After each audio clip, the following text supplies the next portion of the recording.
Welcome to Two Guys, a Girl, and a Podcast. This is episode 206, and we have a bit of a format change here. We're not going to review any series today.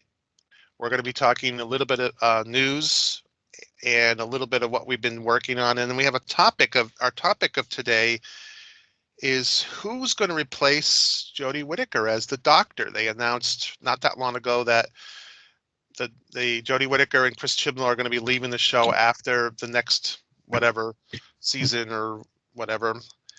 And who are they going to get to replace? And we can talk about some of the choices that have been mentioned online and maybe some of our choices. So I am Ken. Jeff? Julia. And I want to start with a little bit of news. This is, it's been a little while, but one thing that comes up for Doctor Who news anyways is the actress Jackie Lane had passed away a little while back. She played Dodo in the classic Doctor Who series, and it's, there's not that many of her episodes that still exist, but just a couple. And it's always sad to hear that because we don't have too many people left from the Hartnell era and even the Troughton era, and all of them think 3 of her episodes survive. Yeah. Or stories, I should say.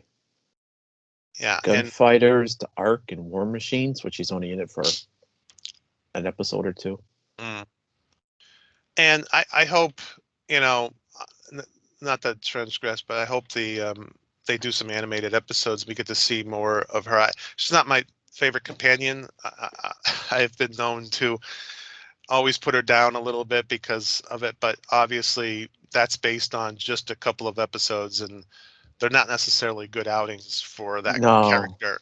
She's generally, when they rank the companions, always down at the bottom. Her and Adric and Mel usually take their turn being the last person, the last companion liked. But that doesn't mean, I still want to see her episodes, her other ones that we haven't seen yet. So, I really hope they can do that. And so it's unfortunate that we're losing these people, but so that's... But in good news, William Russell's like in his 90s, still going strong and doing conventions. Yeah. Yeah. So. Oh, speaking of Jackie Lane, before she even passed away, Big Finish had announced that they're going to bring back Dodo, but recast her. Okay, yeah. So they did that, before she passed. Oh, okay. Do they know who? Did they cast her yet? But yes, they did. It's because I don't remember who. It's part of the when they do the early Adventures range, which hasn't come out yet, or that part of the first Doctor set comes out next year. Okay. So I used to know, but I don't remember, and I couldn't find it. Okay. A couple other things for Doctor Who news. Most of this is all Big Finish news, but Russell T Davies, I guess, had written a script or something a while ago and never really got it produced for when he was showrunner, called The Mine of Hodiak. And so I guess Big Finish is now going to do this. It was, I guess, a fan written thing for the Sixth Doctor, and so now they're going to do it for Big Finish with obviously Colin Baker. And didn't he submit it though? Submit it for the BBC? Yeah, or at least to John Nathan Turner. Yeah, way back in when. Yeah, I think so. And it was rejected. So I don't know if that means that it sucks and it's gonna, whatever. I don't. Well, I think it got rejected because it had the Sixth Doctor and Mel, and either Colin Baker had already gotten fired from it, or they were doing the trial. Okay. Anyways, that's coming up, so Big Finish fans can check that out. Christopher Eccleston's also been doing Big Finish stories as well, which is pretty cool. Yes, he's got a second set coming out in the fall. The first set's already out. Yeah. I just got it because USA. I prefer the CD to get the hard copy, so it took longer for me to get it. Yep. So I'm looking forward to listening to that.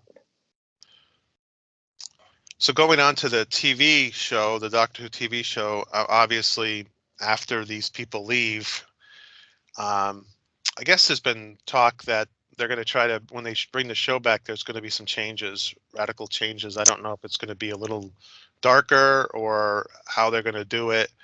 We always hear that, and I don't know if you guys think the same way, but it seems like every time it does come back with a new showrunner, it doesn't necessarily get any better. If anything, it's gotten worse. I'm not saying Stephen Moffat was a lot worse than No, I think Russell after T Davis, but it did eventually get worse. that guy after Moffat. Who was that? Oh, Chris Chibnall. Yeah, yeah. Unfortunately, yeah. He didn't. Like I said in the past, I think Chris Chibnall fixed a few things that Moffat kind of broke, but he broke more. Chris Chibnall broke more things than he fixed things. So when you have someone come in to do work on your house and they leave and your house is falling apart, it's like, wait a minute. Mhm. So,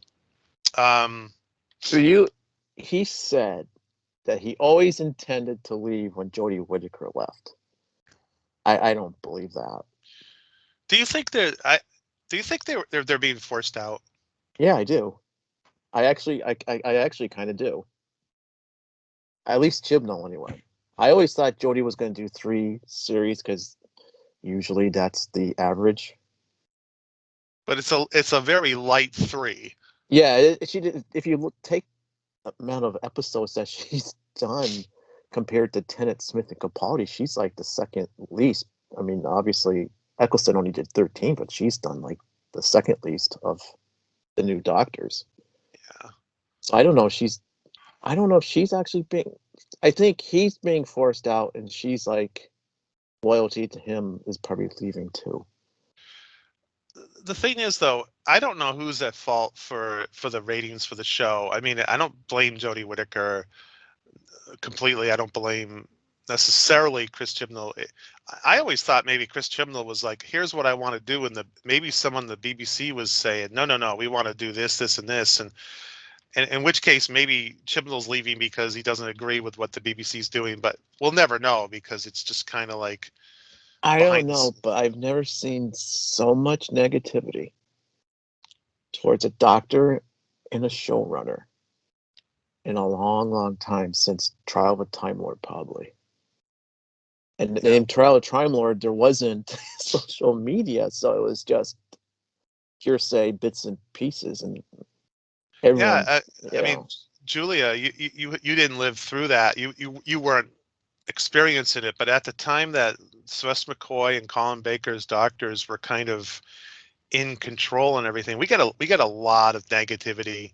There was a lot of magazines that came out, and we heard, TWB. yeah, which was sort of like an anti-Doctor Who thing that sort of criticized it. It was Doctor Who Bulletin or Dreamwatch Bulletin later on, and they were always really negative toward the show, and They really hated John Nathan Turner. yeah. So this is sort of repeating. History repeats itself. It's sort of happening again, but obviously it's easier to hear about this stuff now because everyone's online and chatting away about it. So Yeah, sometimes I hate that because I feel like, if I like the show, I like the show. And then I get on social media and read others' opinions, and sometimes I feel like that colors what I think or feel about a show. I don't yeah, know. I just I know that since I've started reading about Doctor Who, it's been more difficult for me to really enjoy the show. Although, to be fair, the last couple of seasons have really sucked. And Yes, they I don't have. think it would have mattered. But, there were definitely Moffat episodes that I really enjoyed. yeah. Mm-hmm. And, there were a couple of Chibnall episodes that I liked, but I don't know. There's not. I don't know. Is it am I not liking the show because I'm hearing all this stuff on social media? Or am I not liking the show because it's just bad? Or is it both? I don't know. It could be both. I mean, I can count on one hand how many of the Jodie Whittaker episodes I like, and it doesn't even go up to 5. And it's definitely, the stories have just not been that Yeah. exciting. It's just like Doctor Who's always been, they would always take, like Pertwee the Green Death. That was obviously about pollution, but it wasn't like jammed down your throat, because you had the giant maggots and you had Joe getting infected and stuff like by the whatever. And then, Remembrance of the Daleks was about racism, but it wasn't jammed down your throat. Where now the causes that they want to bring to your attention just seems to be more forefront and slammed in your face than putting it, okay, let's have a story, but also let's also have the message in there, like what classic who and even the Moffat and Rusty Davis would used to do, but it was more subtle than it is now. Yeah, I think, Julie, you make a really good point, though, because there is like a hive mind mentality sometimes when a show is on a roll. It could work both ways too. You could watch an episode and say, "Oh, I thought that was okay," and then read that it's one of the best episodes ever, and then maybe go, "You know what? Maybe they're right." And I do that too, to a degree. I think I also find myself picking out an episode that I think was absolutely fantastic, and when I read that everyone hated it, I get all mad and go, "What?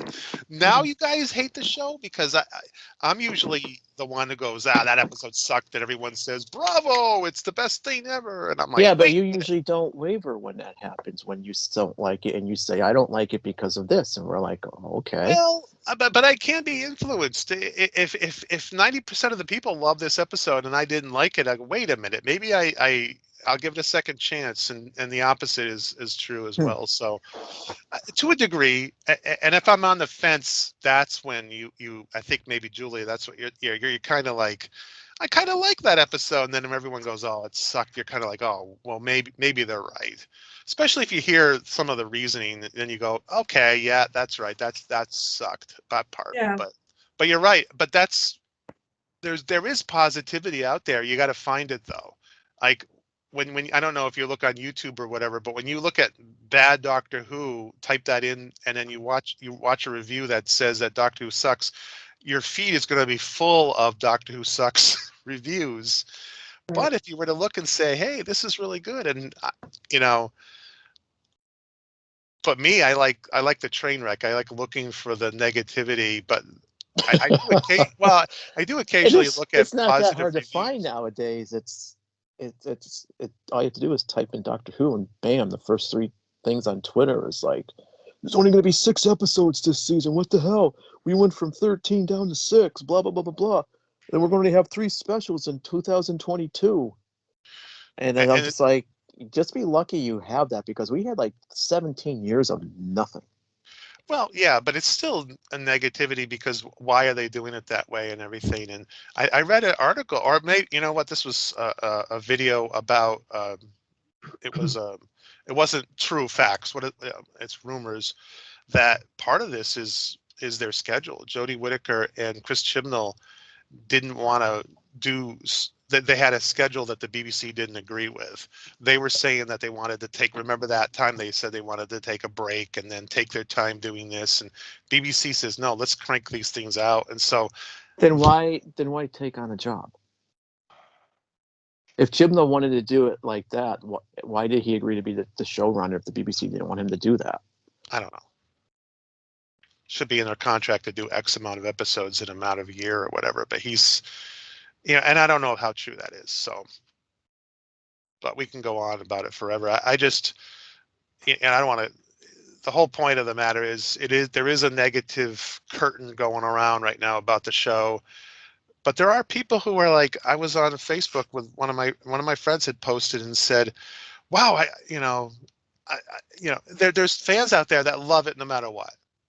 They're out there, they have their cheerleader pom poms on, and they're going, Jodie Whittaker, go go go. But I think there's less of those than there's been in the past. Yeah, there has been. So if the BBC is stating that there's going to be radical change, I'm all for that. I hope it's like the change is, we decided to do good episodes. then Mhm. I don't mind the cramming of down the throat of social things as long if the episodes can get better, then maybe I'll excuse that other stuff.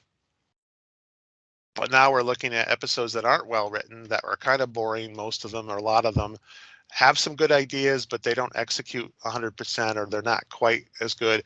And they're also like, oh, by the way, we have to go out and save and pick up plastic off the beach because, you know, the show is kind of telling us that we suck and that it's our fault and stuff like that. So it's doing 2 or 3 bad things now. And let's see if we could try to, I'm no longer hoping for the best. I'm just hoping for something better.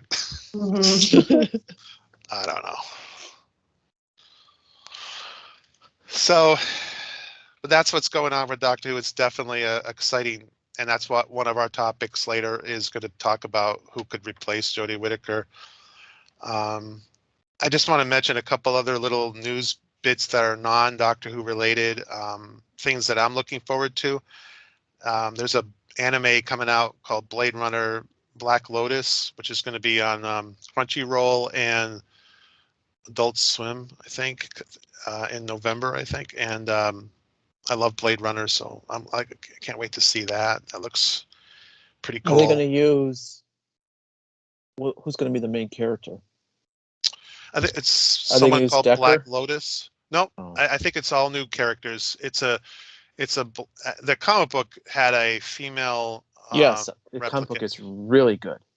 and I've only read the first issue, but Black Lotus is similar to that, I think, and it's this woman who I don't know if she's a Blade Runner and she's a replicant or something. So No, she's not a replicant. She's a Blade Runner.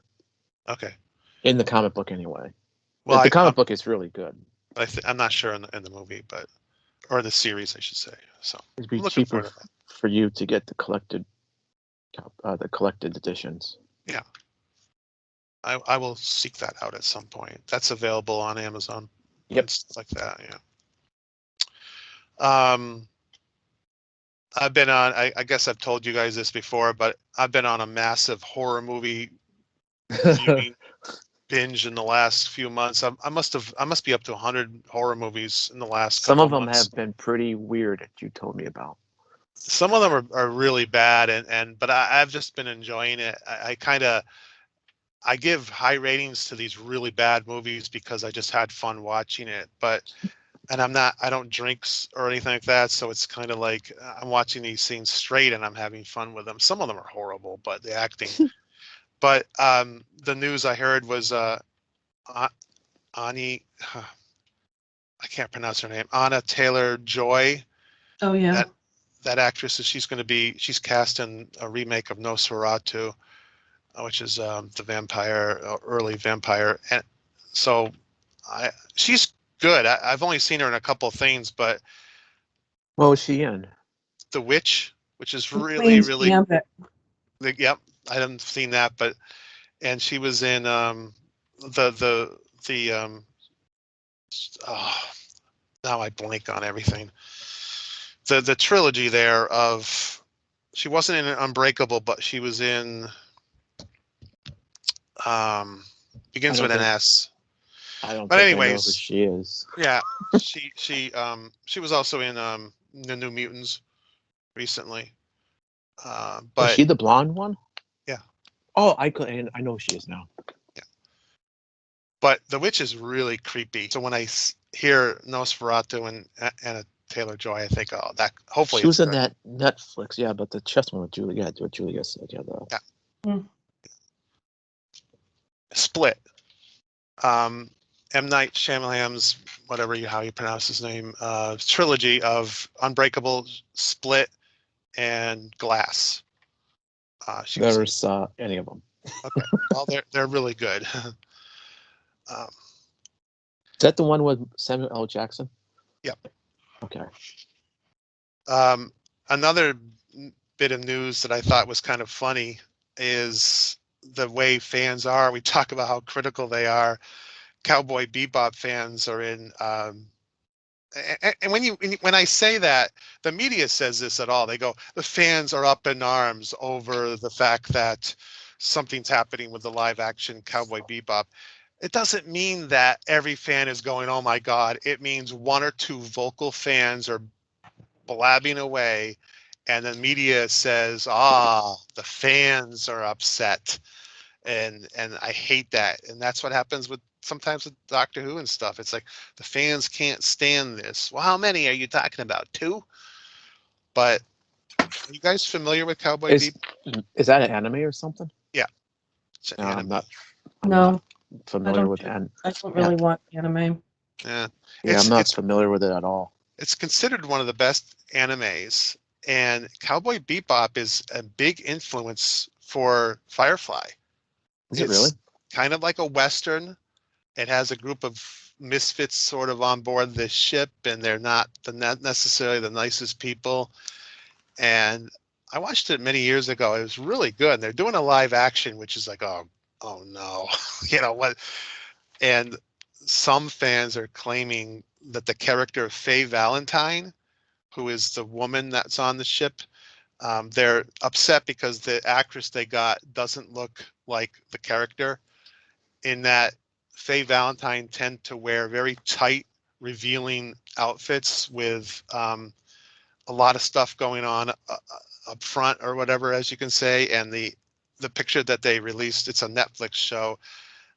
Shows are a little more conservative, and of course, fans are like, "Oh boy!" And the Really? They're actress, yeah, I know the actress is like being really sarcastic, saying, "Well, they were looking around for someone that has those proportions, and they don't exist in this world." So, it's kind of funny, but I just well, fans can be fanboys. really, really bad Yeah. sometimes. But I think it looks. I can't wait for it. I think it looks fantastic. I don't know about the series. Who knows? The first thing I thought of was like, is it going to be like The Watch, or is it going to be like something better? But Maybe we can all watch it and do a season review on it. Or well, I maybe. watched it, didn't like it. End of story. Yeah. Well, it's just a lot of that stuff, but depends on how much money they put into it. It's a thing that takes place like Firefly. It's a thing that takes place in space, and it's spaceships and stuff like that. And I should ask my son if he knows what it is and if he's interested in it, and maybe I'll watch it with him. it's short. It doesn't. It's a very short anime, but yeah. Anyhow, so enough about that. Hmm. Um, does anyone want to talk about what they've been doing over the last month or so in terms I of? do. I Oh, do. okay. I Jeff, you can go watched first. the Web of Fear, the animation. Oh, you I got that? watched. You watched it? Yeah. Yes, I got it. I watched it. I still love the story. It's a great story, How's the but animation? I heard it's bad. it yeah, it's not the best. Okay. It makes the first Power of the Daleks. Remember when they came out with Power of the Daleks and they had to redo it because the animation was kind of like not Yep. that great? I Yep. think I prefer that animation than this animation of the first Power of the Daleks. And I'm like watching it, I'm like going, and I took screen captures and I sent it to my friend in Scotland because he was interested. I don't, he hadn't gotten it yet, and I like showed him. I said this definitely, cheapness by the BBC is definitely, top notch. And I said the only thing I could think of is maybe they did it out of they have hopes of getting that episode 3 back from that collector or whatever. Yep. So they did it really cheap, and they wanted to, well, they're cheap, and they also want to make money, so they want the fans to triple dip probably when they get it. And most fans will. If episode 3 comes back, everyone's gonna buy that anyway. But I'm like watching, I'm like going, they just spent a little more effort. And what was disappointing when the credits came up for it, it was like Big Finish had something to do with that, and I'm like looking at it, I'm like going, it was definitely computer, big time. Like I was like, just the way their movements were like herky jerky, and the facial expressions were like, uh, it was. I mean, is it better than watching a slideshow of the telesnaps that they gave us when they first released it? Yep. Yeah, but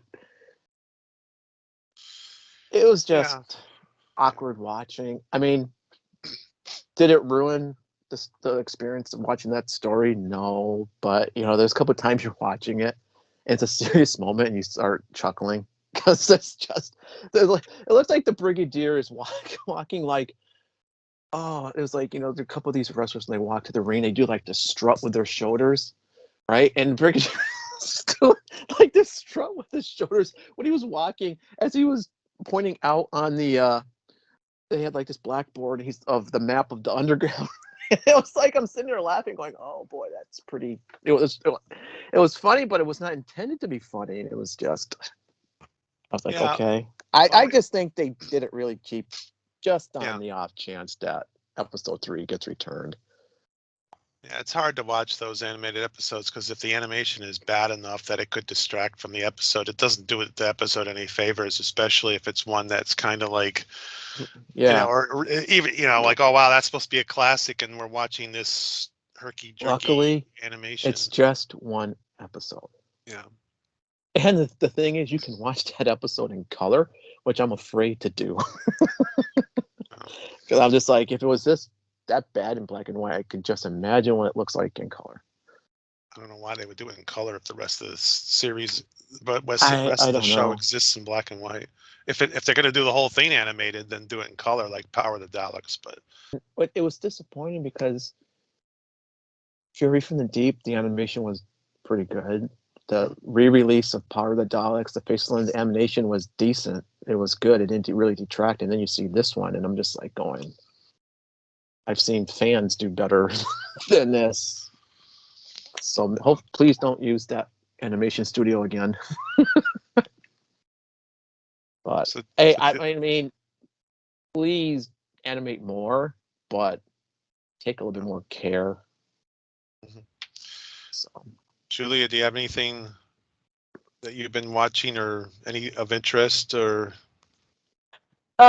reading or anything? I don't spend all my time watching sci-fi fantasy stuff because it's not my What? thing. Oh my So God. I know. I'm hugely into British crime drama, which should surprise nobody. There's a new series on, I don't even know what channel it's on. It's called Annika with Nicola Walker, who I love. oh, yeah, she's from Spooks, and she's also in Big Finish Doctor Who. She's really Yes, she's good. done a few of those. Yeah, she did an amazing series called The River. No, just called River, and Unforgotten, which was an incredible series. If you haven't watched that, watch it. It is amazing. And she's amazing. Anyway, she's got this new series out, again playing a detective, but it's completely different. And she does that thing where she breaks the fourth wall and talks to the camera, which I know a lot of people find annoying. But I liked it because she was mostly either talking about her relationships or she was talking about her teenage daughter and the issues she was having. And she was talking to the camera in a way that you would talk if you were thinking these things in your head, but you knew you really shouldn't say them out loud. Oh, okay. And so it was kind of amusing at times and, pretty honest at times. I mean, it's a much lighter series than her previous stuff, but I've watched 2 episodes and I've really enjoyed them. So I was that's Yeah. always Go ahead. disappointed when they brought her back to Spooks just to kill her off. Spoiler. Yeah, Well, I I mean, come on, like that's over well, I 10 mean, years that ago. show's been out forever, so Yeah, if you haven't seen it by now, too bad. I do like that actress. I think she might even be on my list here of replacement Doctor Who. I think she's way too popular. Well, She's yeah, yeah. yeah. She's really good, and Yeah, I wrote Yeah. it down. I wrote Unforgotten down, so I'm definitely up She's for. a big Finish audio adventure companion to the Eighth Doctor, and her chemistry with Paul McGann is really good. Yeah, I just think she's fabulous. I don't think there's a bad thing I've seen her in. Yeah, So she's really good. I've been watching these bad horror movies. One of them I watched was The Keep. 1983. This It's is a Michael Mann film before before around the time of Miami Vice, but it's really weird. It's I don't know if I necessarily Scott Glenn is in it, Gabriel Byrne, Ian McKellen is in it, Huh. and it's it's kind of neat. I'm not going to get into the details because I could talk about it for a while, but it's it has some really good special effects. It also has some very bad special effects too. It's an 80s, one of those 80s. What's the band that does the music? It's like a Tangerine Dream or something. It's one of those.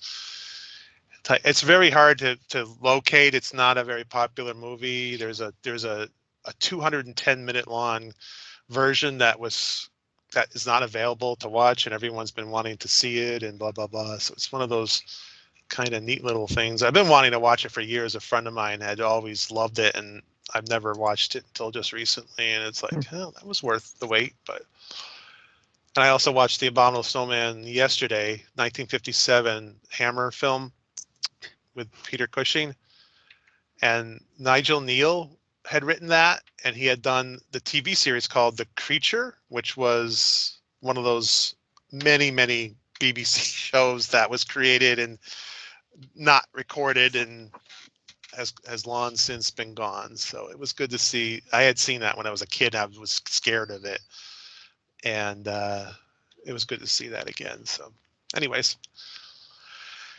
so enough about that. So do we want to get into our main topic? sure. Yeah. So every time there's a new doctor, or even before the doctor leaves, everyone's always like, who could replace the new doctor or for the next Doctor Who or whatever. And for the first time, forever, or it's kind of open that anyone could be the doctor, because we have a female doctor. So now, and I had said earlier, I told you guys this, I said, I don't think that they're going to go back to a male doctor because I think it would be considered almost a failure because the ratings and everything, that if they go back to a white male doctor, especially, it would be like, yeah, okay, we won't do that again. But out of principle, they probably are going to keep it, which shouldn't be the case. You should if you can find a great actor or actress, no matter who they are, you should be able to hire them. But unfortunately, I think we're in an environment where I think they have to get someone. I don't think they have to, but I think they would prefer to get someone that matches a certain look. Unfortunately, but anyhow, the I fortunate thought, thing is it opens it yeah, up to so many different people, which is so cool. my gut feeling is they're going to go with someone who is safe, well known that people like. I don't, Yeah, I mean, the problem with that is that, you know, somebody safe also means somebody popular and probably working a lot. Yeah. yeah, So, but that's, that would be the problem. I mean, we'd be stuck with the Chibnall schedule again, where 3 seasons in 5 or 6 years. mhm. Yeah. But they're hurting for popularity. That's kind of that's a theory. I don't mean they do, but they might want to go with someone who's popular. They get, oh, so and so is the doctor. Let's go watch. It's also expensive. Yeah. I mean, And that's another theory of mine. I think BBC's hurting for money, and that's why the episode count is dropping. when you look at the list, some of these are names that are just so out there, and most of the names on my list are just so out there. Kit Harington might be too far. Kit Harington, that kid can't act his way out of a paper bag. Well, I'm just saying. Well, John I Boyega or whatever from Oh, Star John Wars. Boyega, he would be a good choice. Yeah, and he's not a superstar,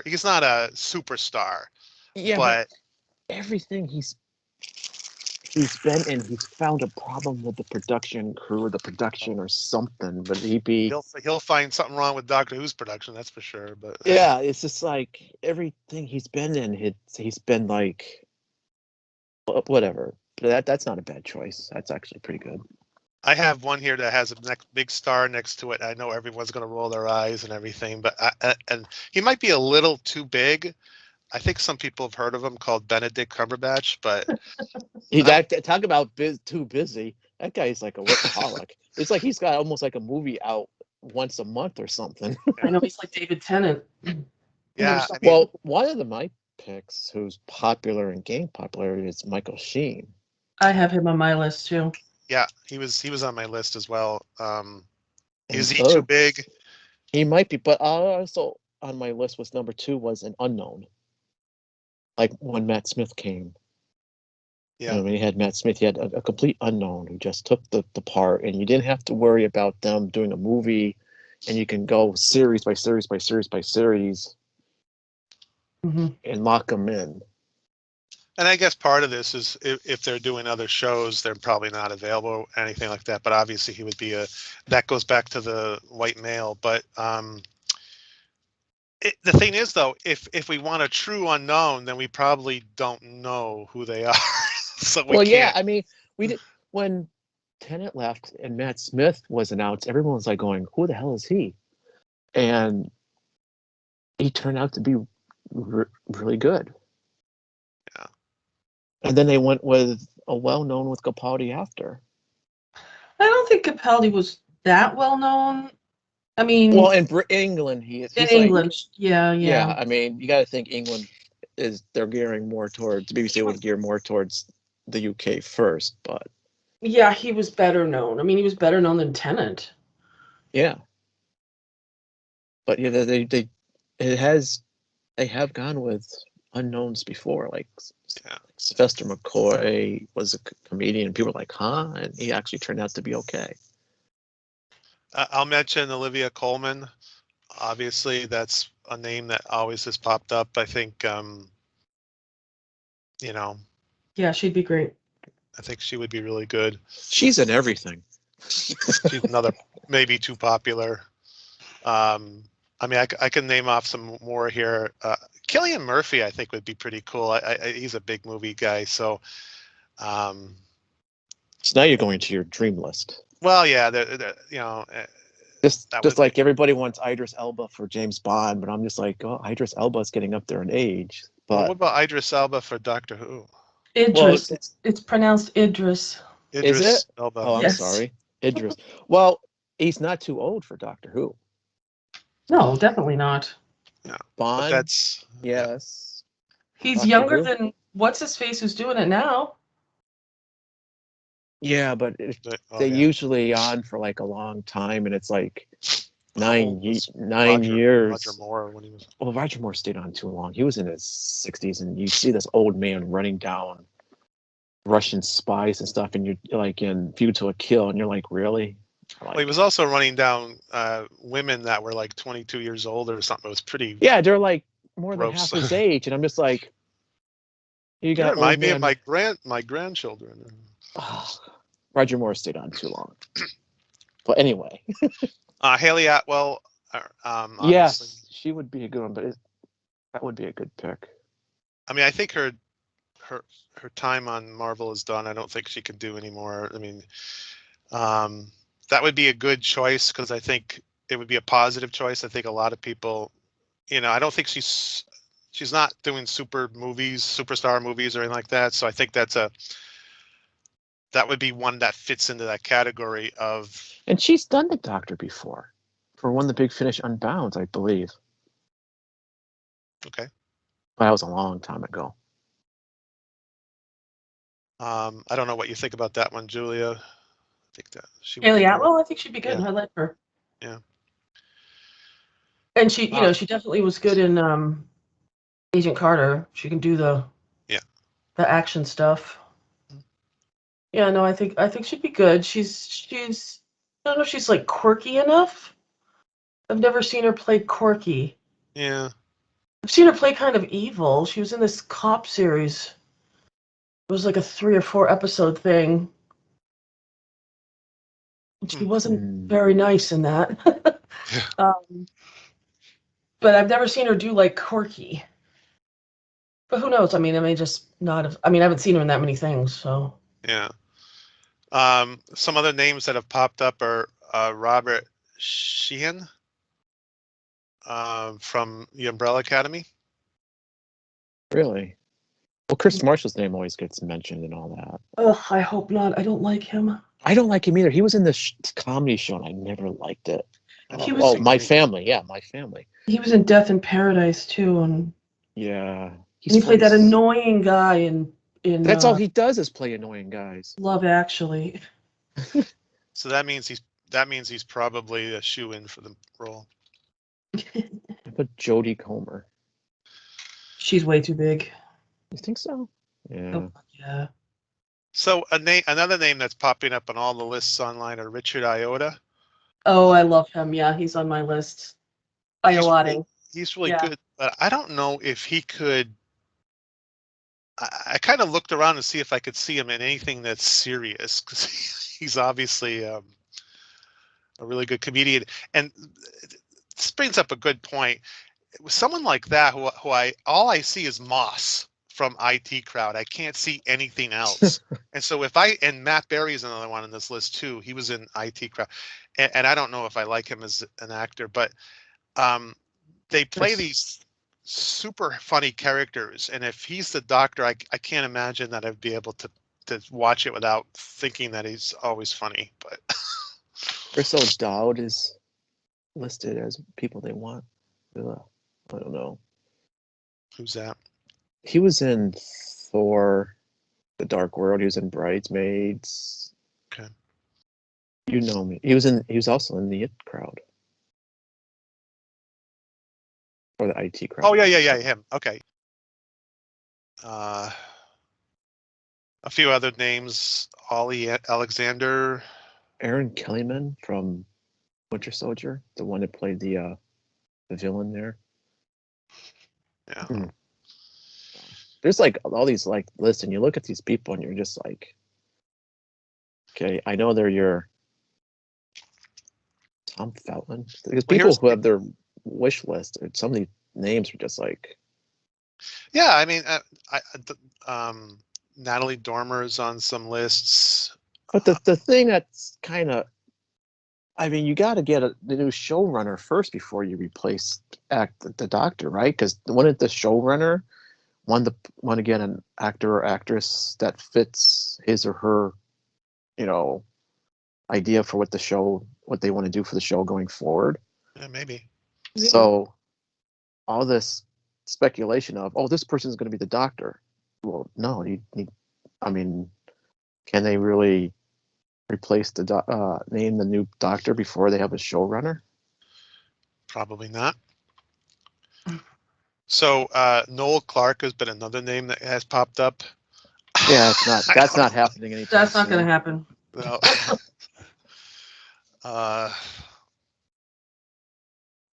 Phoebe Walker. I have an interesting option. Yeah. Peter Dinklage. Okay. I think he would be great. He's always. I think he would be busy British too. accent. He can do an intense speech. He can be funny. I don't know. I think he'd be an interesting choice. It'd be an interesting choice, but isn't he? He's pretty busy.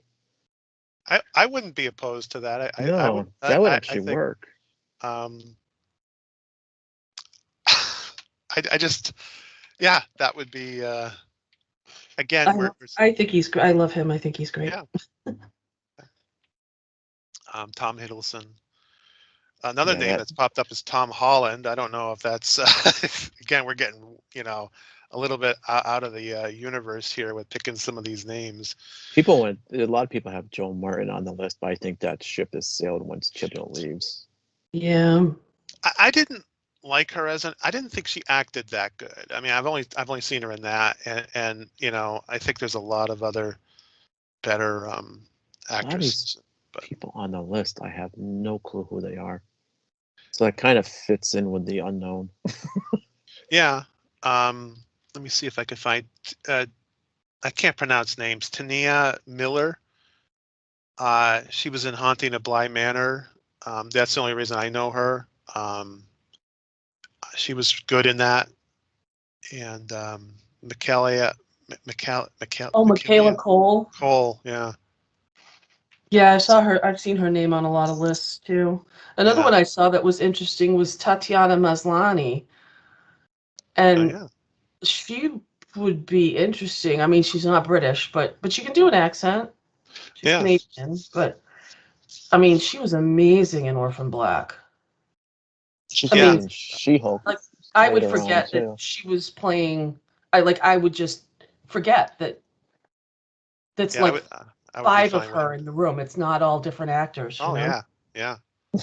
Yeah, it was Yeah, great. I agree. I think that in that show, she was the best actress ever, and I'm glad she finally won The Emmy. the Emmy, because when the first time she was nominated and didn't win, I was livid. Yes, I was you sure were. mad.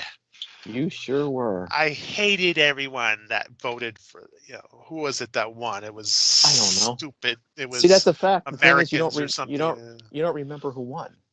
That's the problem. Yeah, because they were oh, well, they won again. Okay, that's great. But anyways, sorry, don't get me started on that. No. Andrew Lincoln's been mentioned from Walking Dead. Really? Huh. Yeah. When I say mentioned, it maybe one person in some basement somewhere that just mentioned it, but Daniel Radcliffe. I've seen his name quite a few times. He's gonna cost way too much money. Yeah. No, he's too much. No. I mean, it's an interesting choice, but It's his choice, but it's not gonna happen. no, because every time I see him, I think Harry Potter. Well, yeah. Even when he's in other stuff, I actually saw him on Broadway in How to Succeed in Business Without Really Trying. All I can think of is, oh, look, there's Harry Potter right in front of me, like 10 feet away. And I was just like, How about Johnny Lee Miller? That would be a good one. It's more of a classical type of. He was already in Doctor Who. I know he returned to Doctor Who after he was like a kid. In Kinda. His Sherlock Holmes wasn't bad. It was different. If he kind of played it like that, but a little bit more, yeah, I could see that. The other one I saw was David Morrissey. No. He'd be good. Would he be? I don't know. A couple other names I don't recognize here. Tom Rosenthal. David Harewood. Harewood from Supergirl. Oh, again. Ben in Doctor Who. Oh yeah. Always comes President. Up. Yeah. Yeah. Well, yeah. A few of these people have been in Doctor Who before. Oh, that's like true. Yeah, his name always his that's another one. That name's always there for whenever someone is leaving. Maxine Peake, I think, or Pearl. I don't know. I can't. David Johansson. I don't know. I'm someone has Tom I'm writing there on their list. Who? Oh, yeah. Malfoy there. Yeah. Oh yeah. Domhnall Gleeson, another Harry Potter. Yeah, a lot of names. Tilda Swinton, James McAvoy. I mean, we're talking Kate Beckinsale. There's just so many names that are like. Kate Beckinsale? People are just throwing out names like, oh, I'd really like to have this person be the Doctor. It's like they don't. It's just like all these their wish list, and then they have their fantasy pick. Yeah. Yeah, and I think. Hey, why not just go and say, hey, I want Jason Statham to be the Doctor? I mean, he's British. Ian McKellen.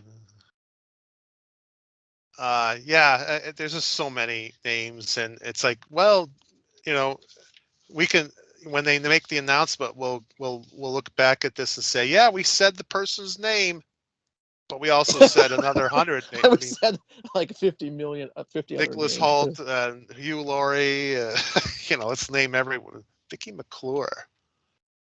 Yeah, so I think they'd be better off going with unknown that they can tie down for so many years that they don't have to worry about them being too busy. Yeah. That would be the way to go. I'm sure they will. I mean, I think that Jodie Whittaker was probably the most, she had just been in Broadchurch. Yeah. So, and with Chris Chibnall. Right. Yeah, and like you said, Jeff, you're right. Maybe we'll talk about a showrunner in another episode, but that's if they announce that first, then we can probably narrow it down, because it's not always someone that they're interested in. Not to go off topic, but I thought Rachel Talalay might be a good showrunner, but Oh, she's doing yeah. everything. She's writing every single show that's on TV right now, but Doctor Who included. But she's been doing The Flash, DC's Legends of Tomorrow, Superman, Lois, Riverdale, American Gods, Doom Patrol, Supergirl, again, Iron Fist, So Sherlock, she likes being busy, I guess. I guess. But every show you can name in the last I bunch of imagine years. they asked her to do Doctor Who, I'm sure she would drop all the other stuff and just devote all her time to that. She would kind of Yeah. have to. But I kind of, Be interesting to see who she would pick for a doctor. yeah. But I think she's a writer more, but who knows? We'll see. But I'm just throwing that out there as like a teaser if we decide to tackle that whole thing. But That would be tougher because actors and actresses to play the person to play the doctor is easy to look. Yeah. Showrunners, that's harder to try to figure out. And I think the fact that, I think Julia's seen most of I shouldn't say most, she's seen more of the British, definitely more than I have. More than you and I, yeah. Yeah, and Jeff probably the second. But, more than likely, maybe we've seen them in something once they pick the person, but it's hard. And I think even in Britain, it's hard because you can't watch everything. Imagine they were going to make an announcement to replace a character in a show over here in America. It's like, well, who do you choose from? It's not like there's only 500 people out there. There's thousands, and it could be anyone. Well, and plus, in Great Britain, the actors tend to move seamlessly between film and TV and stage. And in the US, it's becoming slightly more common, but you're either a television actor or you're a movie actor. Yeah. And Right. rarely do But you. in England, you do all three. Yeah. And it's just like it's a big deal when a movie actor goes to Broadway. Yeah. And like a TV actor will go to films, but very rarely will a film actor go to TV. Yeah. So I think That's that true. gives them, I Yeah. think that gives them more options, in the UK for. Yeah. But you're seeing more and more than you used to, though, like you Yeah. said. Yeah. Carey Mulligan. No, she's too No. busy. Emily Mortimer. Maybe. Okay, let's. Do you want someone older? And I don't mean 80 or 90. I'm talking about older than Like what? 25. Well, I don't know. How old is 40, Zoe Whittaker? 50? I mean, Capaldi was, what, in his 50s? Yeah. Yeah. I think he was one of the oldest, wasn't he? Him and Hartnell were the two oldest. Yeah. They're I the mean, I same wouldn't mind seeing somebody a bit older. Or I should say more mature. I mean, that it goes back to that scene where in the special with the two, Matt Smith and David Tennant, acting like children, and what's his name going, oh my God, what are you guys doing? You're so immature and everything. It's just like, yeah, I don't want to see that necessarily young and vibrant and running around. A little bit of that, but Well, you kind of can because they kind of switch off. I mean, Jodie Whittaker was kind of like David Tennant's doctor a little bit, so you kind of need to switch off that and be a bit more serious. Yeah. Still jokingly, but a little bit more serious. Mm. But I'll say this, and I think this is a given. It doesn't matter who they get for this role. They could be the best actor. Oh, they're going to They could be the worst actor. If the writing and the show doesn't fix their writing and fix these issues that we've been having trouble with, and make it exciting, because I thought Chris Chibnall fixed a lot of things, but one of the things that he didn't fix was he didn't make the shows necessarily exciting. The bad guys weren't really that good. Bad guys were, yeah, they were. The tooth guy, They were, yeah. I The can't bad guys remember were their bad names. because they were badly written and Yeah. Maybe yeah. that's why season 6 or 13 here is going to have a lot of classic villains in it. That's not necessarily a fix either, but if Well, anything, it's going to make more fans mad if when you bring back these classic monsters and they suck. It's like, Mhm. thanks for bringing back that guy or that well, monster. with the But all the negativity that the show has been getting, why would any actor in the right mind want to take the role of the Doctor? well, that's the thing. The ratings are so low. If I'm someone that's middle of the road here and Michael Sheen or whatever, and Yeah, if you're Michael why would I? Sheen, yeah, exactly, or Nicola Walker or whatever, why would you want to take this role? Mm. That's why it looks like you get It's an not as appealing. unknown who's like, hey, this could springboard me into Yeah, something better. Right. yeah, definitely.